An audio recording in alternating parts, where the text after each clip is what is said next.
सवाल ये नहीं कि बस्तियां किसने जलाई, सवाल ये है कि पागल के हाथ में माचिस दी किसने।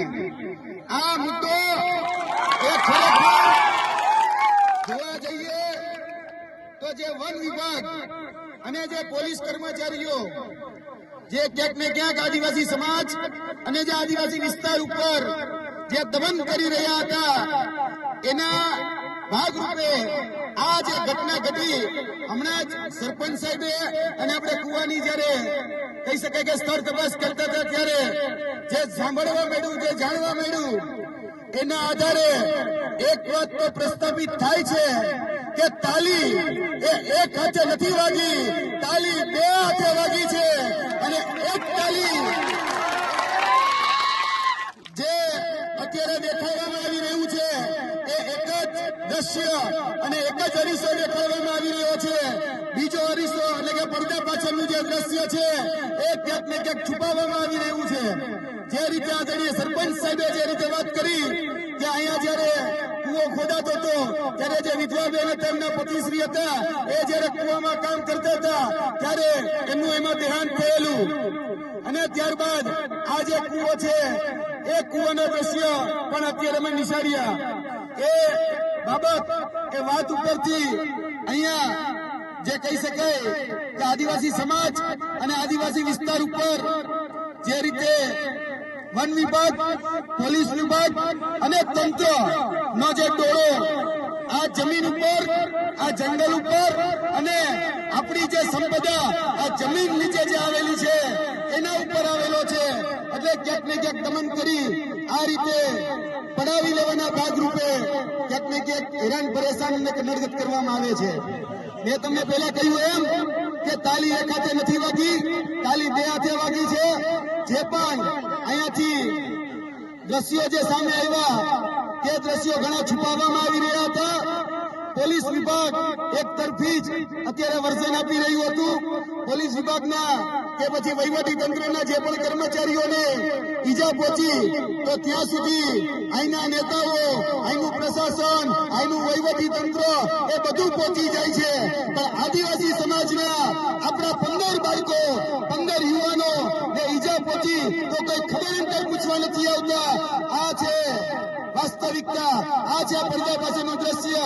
પેલા આ જગ્યા ઉપર, જે જગ્યા ઉપર અમે ઉભા છીએ ત્યાં જે રીતે સરપંચ સાહેબે વાત કરી, જે રીતે ગ્રામજનોએ વાત કરી કે પોલીસે પેલા અહીંયા આદિવાસી સમાજના બાળકોને દોડાવીને માર્યા છે, આદિવાસી સમાજને હેરાન કર્યો છે. આદિવાસી સમાજે સ્વરક્ષામાં છેલ્લે કાંઈ ન વધે ત્યારે એ ક્યાંક ને ક્યાંક જે વસ્તુ મળી એનાથી પોતાનો સ્વ બચાવ કરેલો છે. બાકી આ ઘટનાને જે રીતે રૂપ આપવામાં આવી રહ્યું છે એ રૂપ બહુ ખતરનાક છે. જે કહેવામાં આવી રહ્યું છે કે આદિવાસી સમાજે હિંસા કરી તો આપણે પૂછવા માંગીએ છીએ ગ્રામજનોને કે આદિવાસી સમાજ ક્યારે હિંસા કરી શકે ખરી? ક્યારે હથિયાર હાથમાં લઈ શકે ખરી? એ તો ભાઈ તમે છંછેડ્યા, હવે તમે જો છંછેડો પણ છોડવાના કોઈ ન આવે એટલે છંછેડવા નહીં. મહેરબાની કરી આદિવાસી સમાજ શાંત બેઠો છે. આદિવાસી સમાજ લાગણીશીલ છે. આદિવાસી સમાજે હંમેશા માન મર્યાદા સાથે રહેનારો સમાજ છે. પણ જો તમે એને છંછેડો તો પછી કોઈને છોડે નહીં. પેલો પ્રહાર એ પોલીસ અને વન વિભાગના માધ્યમથી કરવામાં આવ્યો. એના પ્રતિકારના ભાગરૂપે આ જે ઘટના બની એમાં ક્યાંક ને ક્યાંક હજી પણ અધૂરું ચિત્ર એ રજૂ કરવામાં આવી રહ્યું છે. પોલીસ સામે બીજા પક્ષે એફઆઈઆર નોંધતી નથી. શા માટે એફઆઈઆર નોંધતી નથી? કોના ઈશારે એફઆઈઆર નોંધવામાં નથી આવતી? ક્યાં અધિકારીઓ, ક્યાં એસપી, ક્યાં નેતાઓ આ જ વિસ્તારમાંથી વન પર્યાવરણ મંત્રીનો હવાલો લઈને બેઠા છે નેતાઓ. એ નેતાઓ ક્યાં છે ભાઈ? કેમ આદિવાસી સમાજની પૂછપરછ કરવા માટે નથી આવતા? ત્યાં પ્રશાસન તંત્ર કે વહીવટી તંત્રના અધિકારીને મળવા જાય છે તો આદિવાસી સમાજની એને ચિંતા નથી? એને આવવું જોઈએ ને. આદિવાસી સમાજને પાડેલિયા ગામે આવીને મુલાકાત કરવી જોઈએ. પણ એ ક્યાંક ને ક્યાંક જે ષડયંત્ર અને જે કાવતરાના ભાગરૂપે એ પોલીસ તંત્રના અધિકારીઓને જે બચાવ કરવા માટે, જે વહીવટી તંત્રના વન અધિકારીઓ છે એને બચાવ કરવા માટે જે રીતે આના નેતાઓ કામ કરી રહ્યા છે એને ઓળખી લેવાનો સમય આવી ગયો છે. આ માધ્યમથી હું અને આદરણીય ચંદ્રભાઈ વસાવા એ કહેવા માટે આવ્યા છીએ કે ભાઈ એફઆઈઆર એક જ શા માટે એ આદિવાસી સમાજની એફઆઈઆર લેવામાં નથી આવતી? પોલીસને ઓર્ડર, એટલે કે કોન્સ્ટેબલ હોય, એએસઆઈ હોય, પીએસઆઈ હોય કે પીઆઈ હોય, એને કોને ઓર્ડર કર્યો હતો કે અહીંયા તમે ટીયર ગેસ ના સેલ છોડો? એને કોને ઓર્ડર કર્યો હતો કે 50 જેટલા રાઉન્ડનું ફાયરિંગ કરો? એને કોને ઓર્ડર કર્યો હતો કે જમીન એ ખાલી કરાવવા માટે આવો? તમે શું ગ્રામ સભાની પરમિશન લીધી હતી? અને જો લીધી હોય તો દાખલો અમને આપો, એની નોટિસ અમને આપો. અને જોવા જઈએ તો વન અધિકાર નિયમ જે આપણે 2006 આપણે કોઈ નોટિસ લેવાની જરૂર હોતી નથી જો આપણે પોતાનો હક રાખતા હોય તો. 2006 પછીની પણ જો વાત હોય તો પણ 4 વખત નોટિસ આપવાની જવાબદારી એ અહીંના વન વિભાગની હતી. શા માટે નોટિસની બજવણી કરવામાં ન આવી અને સીધું જ અહીંયા આ જમીન ઉપર આવી અને ખોદકામ કરવાનું ચાલુ કરી દેવાયું અને કહેવામાં આવે છે પ્લાન્ટેશન કરવું છે? એટલે ભાઈ ડિસેમ્બર મહિનામાં શેનું પ્લાન્ટેશન કરવું જોઈએ? તો આવો 2 મહિનામાં, 3 મહિનામાં. એટલે આવી ખોટી વાતો કરવાની બંધ કરો. જે અધિકારીએ, જે એસપીએ કે જે ડીવાયએસપીએ ઓર્ડર આપ્યા હોય એના લાઠીચાર્જ કરવા માટેના, જે એસપીએ કે જે ડીવાયએસપીએ કે પછી ગૃહમંત્રીએ જો ઓર્ડર આપ્યા હોય તો એના ગૃહમંત્રી વિરુદ્ધ કે પોલીસ અધિકારી એટલે ઉચ્ચ અધિકારી એસપી વિરુદ્ધ ફરિયાદ દાખલ થવી જોઈએ. પોલીસ અધિકારીને કહીએ છીએ કે તમે ન્યાયતંત્ર નથી, તમે ન્યાયાધીશ નથી. સાચું શું ખોટું શું એ ન્યાયતંત્ર સાબિત કરશે, એ ન્યાયતંત્ર હિસાબ કરશે.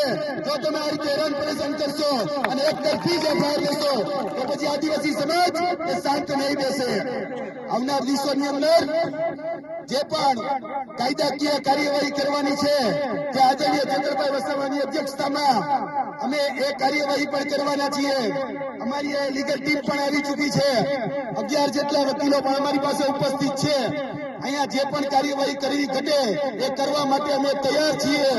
પોલીસ સાથે ચોક્કસપણે સંવેદનશીલતા છે, અમારી લાગણી છે, એને લાગ્યું છે તો એમાં પણ અમે દુઃખ વ્યક્ત કરીએ છીએ. પણ મેં તમને કીધું એમ કે પહેલી તાલી કોને વગાડી? પહેલી ભૂલ તમે કરી, કાયદો તમે હાથમાં લીધો અને જો તમે કોકના કાયદા તોડો છો તો પછી કાયદાના હિસાબે એ દંડ ભોગવવા તમારે તૈયાર રહેવું પડે. એટલે પહેલી તાલી તમે વગાડી છે, આ પ્રશાસન તંત્રે પહેલી તાલી વગાડી છે અને એના પ્રતિકારના ભાગરૂપે, એના સ્વ બચાવના ભાગરૂપે ક્યાંક ને ક્યાંક આદિવાસી સમાજે એ પોતાનો સ્વ બચાવ કરેલો છે. કોઈ હિંસક નથી.